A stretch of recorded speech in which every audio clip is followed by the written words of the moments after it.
the way that AI progresses is in these fits and starts, and it's going to diffuse into our society quickly, but also, incrementally. And I don't really want to wait around until like that moment that AGI shows up and we can all agree on it before we start to think about what that actually means for us. I'm Charlie Warzel, and this is Galaxy Brain, a show where today we're going to talk about the culture of AI. Every tech revolution produces its own distinct culture.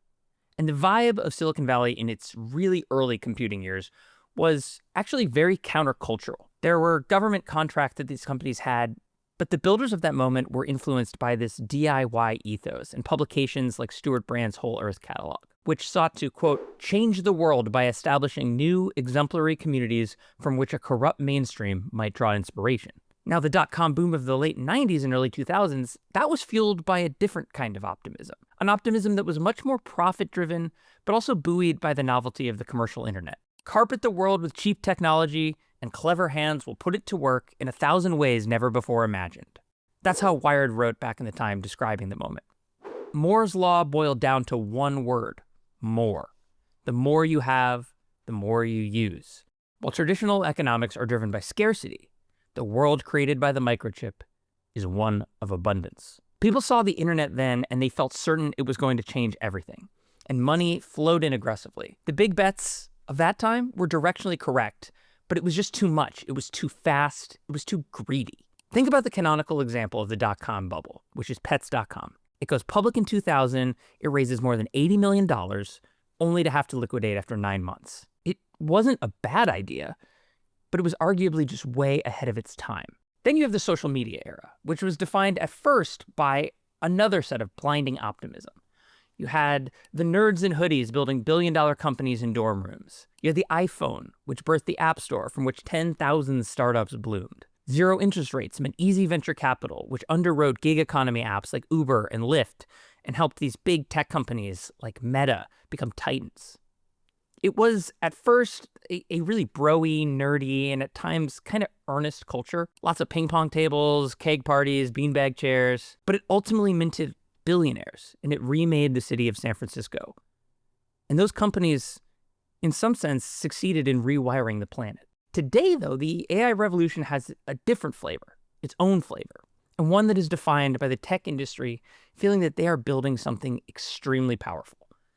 This kind of alien superintelligence that will, depending on who you ask, solve humanity's greatest problems and usher in an era of extreme prosperity, or destroy our economy, eliminate the needs for most jobs, and potentially kill us all. There's just this unbelievable amount of hype that at times can feel incredibly delusional. But there's also a very real, almost religious devotion to this technology by people who feel as if they are building God. All of this is just complicated by the fact that billions of dollars of investment are pouring into the industry every year, creating this tech hiring arms race and a strange culture of its own. One of the many AI manifestos of the last year was written in 2024 by this former OpenAI employee named Leopold Aschenbrenner, and it starts with a line: "You can see the future first in San Francisco."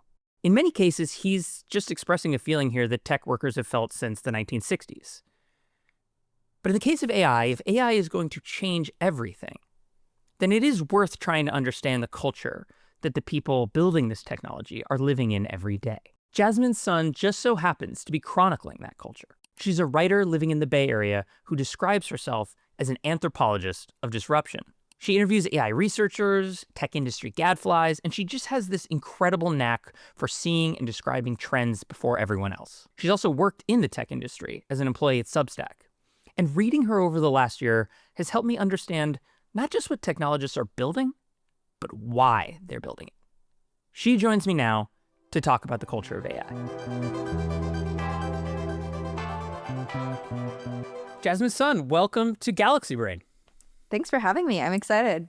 This is great. I've been reading your writing for the past year, and it's like dispatches from a foreign planet that I also happen to live on and write about. So it's been wonderful. And that's what I wanted to start with. You have described San Francisco as a place where the future comes first. I've heard you talk with other people about attending like underground robot fights, things like that. And there's a great line from one of your newsletters. It said, the other night, a friend and I are at a meetup in a Russian sauna dissecting the city's frenetic gold rush vibes. Gold rush vibes being sort of the operative word. And so I wanted to ask, just first off, what is the vibe like in San Francisco right now? Paint me a picture of what it's like to live there, because I feel like I get a caricature of it, right? Like it's either just all hacker houses or people getting together, injecting black market Chinese peptides that help them make better eye contact, stuff like that. But what's it really like out there? What is the vibe? Yeah, San Francisco is an interesting place, but I do think the mood right now is very exuberant, is how I'd describe it. There's a lot of money, as everyone knows, flowing around the AI scene. Your friend is 25 and they might be making $10 million a year. You don't know. People are raising the craziest seed and Series A rounds I've ever seen in my life. And I think people feel like the city is back, in the sense that during COVID, there was a downswing where a lot of people moved out of the city. And there's a lot of urban crime and disorder. People were unhappy with city governance. There were a lot of tech layoffs.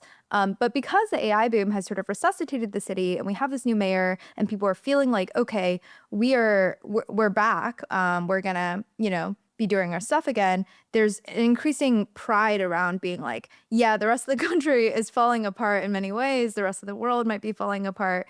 But here, we're still excited about the future. We're going to experiment with things. We're going to lean into the weird parts of like SF Tech's personality and really indulge in all of these like strange looking things, and taking a lot of pride in that. One of the things you do so well in your newsletter and in covering this is sort of building out like a taxonomy of the culture there. Talk to me about the group of like, let's start with Doomers and D-cells. Like, describe that for me. What is that group? How are they, important to the culture? Oh man, yeah. So one of the largest sort of subcultures or factions of AI are what people call the AI Doomers, the people who think that AI is going to kill us all. And so Eliezer Yudkowsky, like founder-ish of the rationalists online subculture as well, is probably the best known. He just wrote this best-selling book, If Anyone Builds It, Everyone Dies, i.e. if anyone builds a superhuman intelligence, we will all die, because it will inevitably acquire strange goals that we don't understand. And then the AI, because it's so smart, is probably going to hack into all our computers, steal our resources, and we will, be ants to the superhuman intelligence. And so there are a lot of people in AI, including many of the first researchers, who were more worried than they were excited about building superhuman intelligence.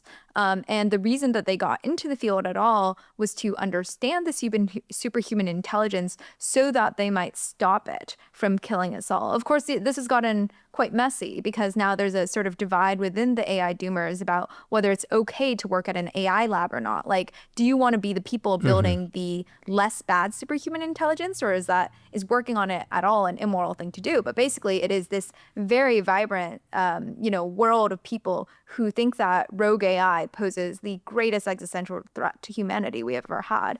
And so this divide shows up because the doomers, who are really worried about risks, acquire quite a bit of both cultural power, financial power from working at these companies, increasingly political powers. A lot of Biden's AI folks sort of came from the safety-oriented, doomer-adjacent camp.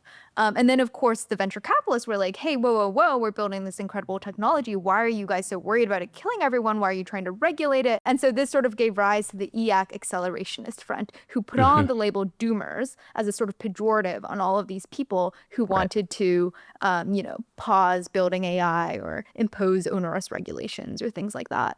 Right. And let it, the other side of it, the accelerationists, let it rip, right? And just like embrace the future of it. We will figure it out as it comes, and the most important thing is to beat China, to push things forward and usher in a world of abundant intelligence and possibly economic progress, right? Yeah, It's I kind mean, of to the accelerationists, the doomers are basically the same as being woke or a social justice activist, which is in this world, that's a very bad thing to be, because it's the same deal where you are so worried about these nebulous impacts on society that you are willing to place restrictions on how fast technological progress can go. Do you feel that the doomerism has turned down a notch or changed in character, or is it still in the Bay Area kind of booming? I think it has changed in character in a lot of ways. So I agree overall with the assessment, for example, that classic doomerism has waned, and also economic concerns, whether it's the bubble, whether it's job loss, have sort of come to the forefront. It's really interesting, actually, because I remember at the beginning of the year, whenever I talked to AI safety people, people who come from this more doomer adjacent camp, and they'd say oh, what risks are you concerned about? And if I said something oh, I'm pretty worried about job loss or labor issues, people would be kind of roll their eyes, because this was seen as a short-term harm, not it's not extinction. Right. It's just people losing their jobs. So, yeah, happens all the time. They would really disregard anyone who is worried about something as small and petty as mental health or job loss or whatever. But there's more of a coalition, I think, between these camps now, because they share the desire to make AI slow down. I think the doomers identified these alignment risks, but the model of how they predicted it would play out has been challenged a little bit just by literally what we're seeing from AI progress, right? So for example, in the doomer, Eliezer Yudkowsky view of the world, we only have one shot at building superintelligence. It's this threshold. Once we've built superintelligence, it's gonna self-improve recursively. It's gonna immediately, tomorrow, every day, GDP will double. Every day, the machine will replicate itself and then take over the city and have robots to go everywhere. And we're not gonna be able to stop it, because it's just gonna happen so fast, right? And so there's this sort of binary apocalyptic scenario that they imagine. Whereas when you really look at AI in the world, looking at these LLMs we have, looking at AI integrating into society, I think all of us can see that on one hand, yes, these tools can be pretty powerful. There have been things like AI-enabled cyber attacks, but it also happens incrementally, right? ChatGPT is not escaping its cage. It is not that just because we have ChatGPT today, we're going to have robot arms tomorrow. Actually, there's a lot of steps in between that. Or just because some people are using Claude Code and having a great time doesn't mean that people in other industries are necessarily handing over all of their infrastructure to AI as well. So a lot of just the models of how fast this would happen, and as a result, how risky it would be, have been a bit challenged, because it just turns out that progress is not as fast as some people expected, and diffusion into the world, baking AI into all of our society's infrastructure, is especially slow. One thing I've noticed covering this stuff for too long now is the visions of the future are always way too sexy and way too logical than what actually happens, right? So many people were predicting, this post-apocalyptic information environment that is just nobody knows what's real or anything like that. This was 10 years ago, and that's basically come true. That we live in that sort of don't believe your lying eyes world right now, and all kinds of generated videos and slop and etc. And it doesn't feel like we are living in that future, right? It doesn't feel like that that insane it's thing. It's just boiling the frog type situation. The risks are real, but they take a while. It reminds me of being in Brooklyn in 2021 during crypto summer, and the way that everyone talked about Web3 of one day Web2 is all going to go away. The entire financial ecosystem is going to collapse and be replaced with these cryptocurrencies. Yeah. And it is this sort of before and after type moment. And it turns out that crypto is a part of the economy. I think that more things will integrate cryptography into them, but it's just it doesn't happen as fast or as definitively as I think a lot of these tech folks sort of expect it to. When you have written before about AGI, and I think your writing on this has been really clear, you said that, quote, "I wouldn't call myself a believer yet, but I've updated in the direction that yes, AI really matters." Kind of touched on that. But this line that you had, I thought really described where it felt like we were at, or where I often feel this, this kind of alien computer intelligence is at, which is AI discovered wholly new proteins before it could count the R's in the word strawberry, which makes it neither vaporware or a demigod, but a secret third thing. Where are you on, artificial general intelligence, where we are on that timeline? Do the timelines even matter? Will we know it when we see it? Or how do you think about it as someone who's covering this? Yeah. I wrote that piece in maybe April. I think I was thinking about it a lot in February and March at the beginning of the Hmm. year when I was starting to cover AI much more seriously. I think it's aged reasonably well. I remember at the time, a lot of my friends who are AI researchers were sort of in the 2 years to AGI timeline. The AI in 2027, we're going to have AGI. Like this stuff is going to take over very fast. And at the time, I think Ethan Mollick is the professor who came up with the jagged frontier concept that when you look at AI, they can be superhuman at some things like protein folding, generating like high school essays, certain types of coding tasks, while being quite weak at other tasks entirely, like arithmetic. I remember the first few versions of ChatGPT couldn't even do simple math, or counting the R's in strawberry. We finally figured out, but it took a few years to get there. I still think that jaggedness is underappreciated. And it is why you can have such drastically different experiences of like, this thing doesn't work at all. And like, oh my God, this is doing my entire job. But I do think that like understanding AI as a sort of jagged super intelligence right now, rather than AGI, is a reasonable way to understand it. It is possible for it to be amazing at some things and weak at others. As for the generality part, I think most folks in the field would say that we are, now maybe 5 to 10 years or something like that away from AGI. And in this case, generality means that the AI is able to learn new tasks on its own that it wasn't explicitly trained for.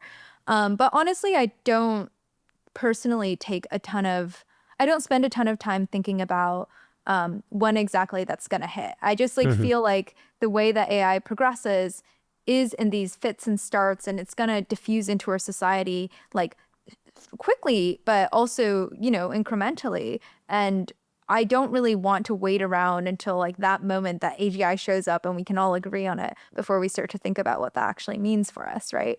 So I find it a little bit of a distraction to try to pin specific timelines on AGI.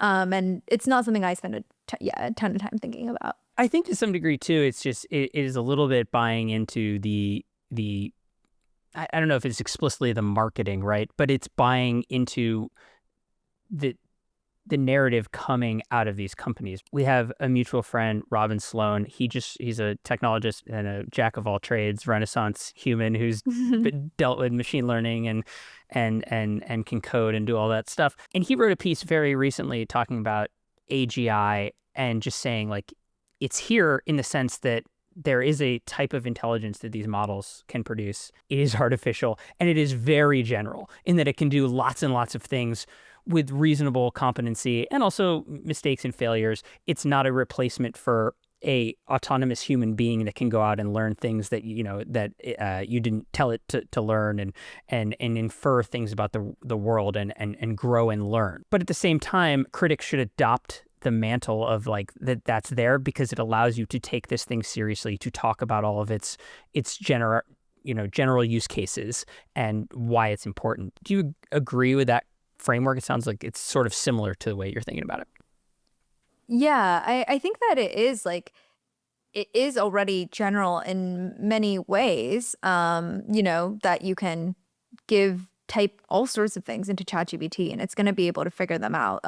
Researchers think of it as emergent capabilities. Though I guess the reason that I find AGI hard to define is because, one, if you just look at all of the definitions, nobody agrees with each other. And so you realize that it isn't really anything that people in the field have even agreed on. But two, what's so interesting about AI and why I like thinking about it as a humanities-ish person also is that every time you think you've reached AGI, what you really end up doing is moving the goalpost because you realize these new dimensions to human intelligence, right? So we had the Turing test where at one point, 75 years ago, Alan Turing thought that if a machine could talk like a human in a way that you wouldn't be able to tell there was no human on the other side of it, then it must be as smart as a human. We thought the ability to talk as well as a person was what really revealed intelligence. Well, we've passed the Turing test now, and it's certainly a very powerful thing. I mean, people are falling in love with these chatbots. Right.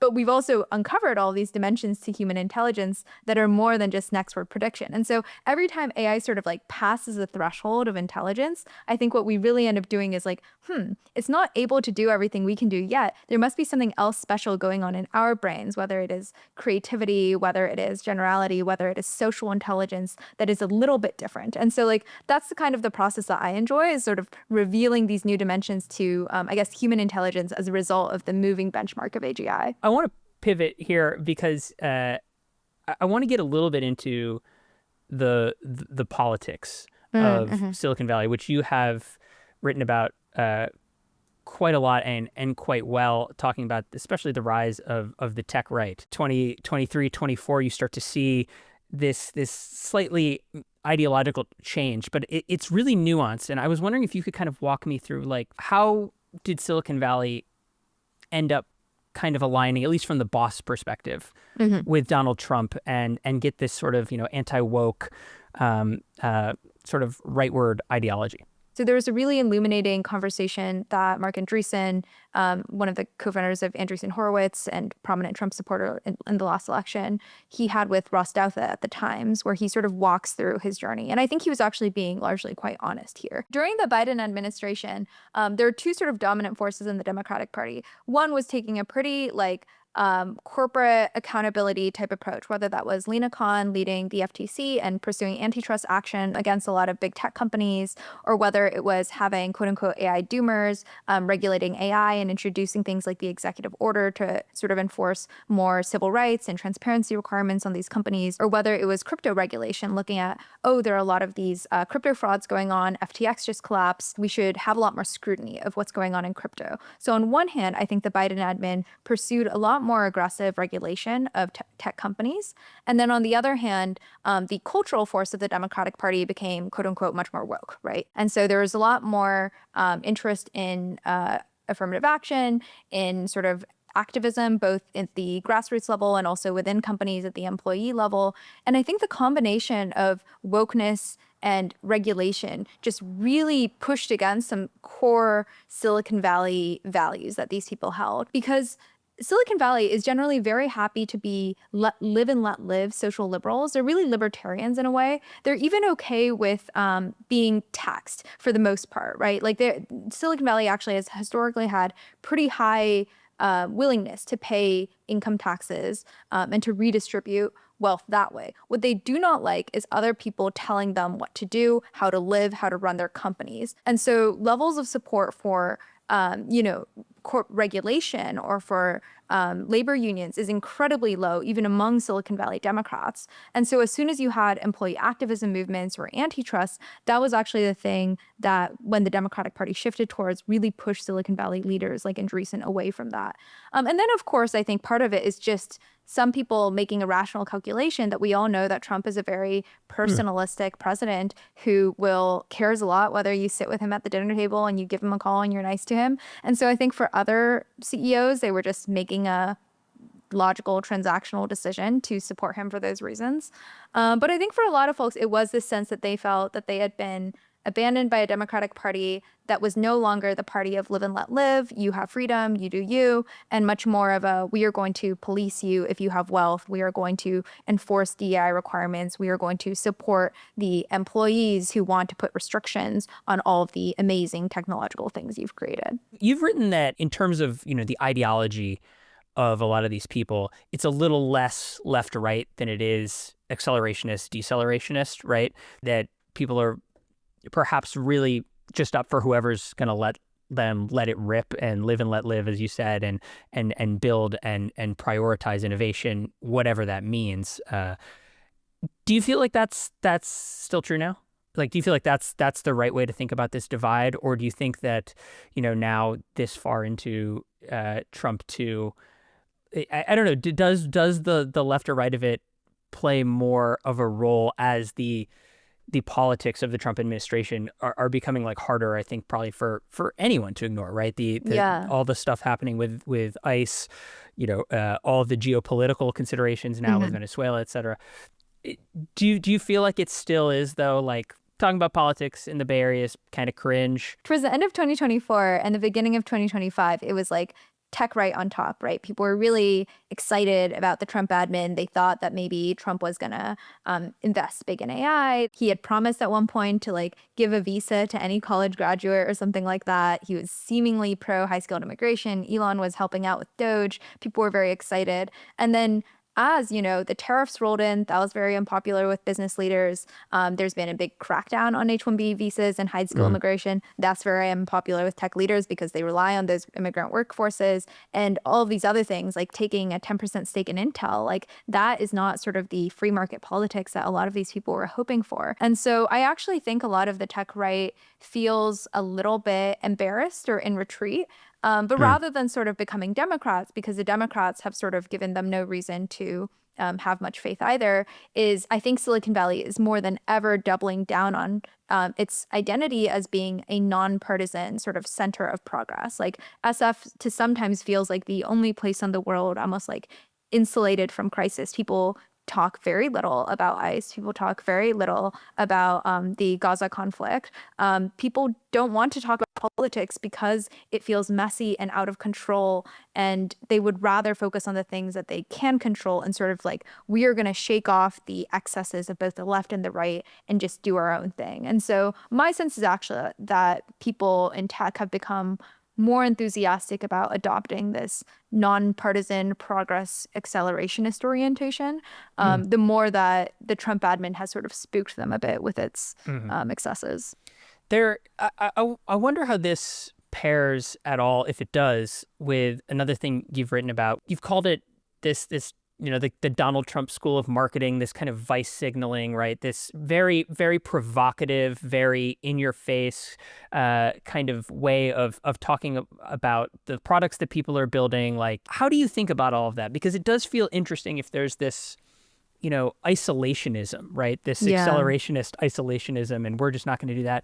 But also it does feel like there is a little bit of this, like, middle finger ethos as well. I don't know. How do you hold all that in your head? What is there a vice signaling problem in Silicon Valley? There's definitely a vice signaling problem, and I do think a lot of that comes from the Donald Trump school of tech marketing. I think one interesting thing. So I spent some time trying to talk to folks who considered themselves part of the tech right. Some of them more like younger Gen Z male founders. Some of them a little bit older in the ecosystem. Just because I'm a liberal. This is a foreign world to me. So, I was just trying to figure out what was going on here. And one thing that really interested me was that folks who supported Trump in the 2024 election, a lot of them did so. Some of them supported his policies, but a lot of them did so not out of respect for his policies, but out of respect for who he was as a sort of founder and operator. People saw Donald Trump as a guy who was like them, who could remake the Republican Party in his image, who could command immense loyalty, who had this sort of delusional self-confidence, who could disrupt an establishment party and just do things like capture the leaders of other sovereign nations and bring them to the US and arrest them, right? Like, it is this very high agency, God complex type figure. And so I talked to some founders who saw identification with Trump and who he was and how he did things, not necessarily identification with his specific political views, which is, I think, like when I think about vice signaling and marketing, a lot of folks probably, whether explicitly or implicitly and subconsciously, do take inspiration for the way that they conduct their businesses, with realizing like, oh yeah, attention is everything in this world. That's what we've learned from Trump's descendants. Can we borrow some of those same tactics that worked so well for this guy, Trump, and use them to, help our businesses succeed as well? You recently wrote about your first year being a full-time writer, covering a lot lot of this stuff. This question actually comes from the aforementioned Robin Sloan. Ooh. I reached out and I said, I'm talking to you today, and I wanted to know, like, what do you want to hear from her?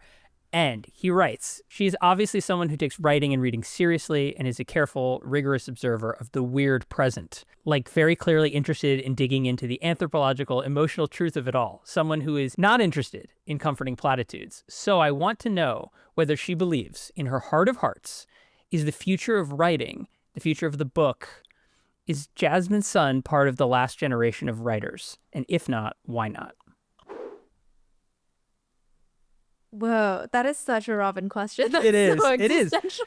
But we are, to put that in context for people who Right. may not be in Robin's brain or your brain or my brain, there is obviously right now a lot of concern about reading and writing and text-based anything, right? Attention spans not being able to sort of hold just, the sort of ChatGPT-ification of education, making it so that you actually, don't necessarily need to go through that same exercise of the 5-paragraph essay and people reading less and that being less important is sort of like the vibe, like the reading crisis there. But that's for other people. But I am curious, are you the last generation of writers? If not, why not?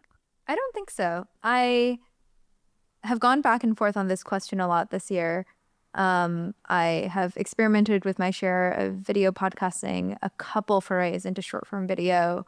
Same. The stats scare me on literacy. Like I hate, like it terrifies me that the kids don't read and can't read and all of that. But one of the first books I read this year was Walter Ong's Orality and Literacy, which is fantastic and has so much longevity to it. And I think I just really believe in the connection between literate cultures and the specific form of text and being sort of an independent thinker. The fact that you have to strive for precision, the fact that you contemplate a text alone. It's not something that you hear once and it disappears. You can really critically examine, reread, annotate, take notes. And so I think it is very possible that the number of writers will decrease in the future. I think it's very possible that the number of readers will decrease. And that makes me super sad. I hate that, but I think it's probably true. But one of the amazing things about writing is the idea can live separately from the person who says it.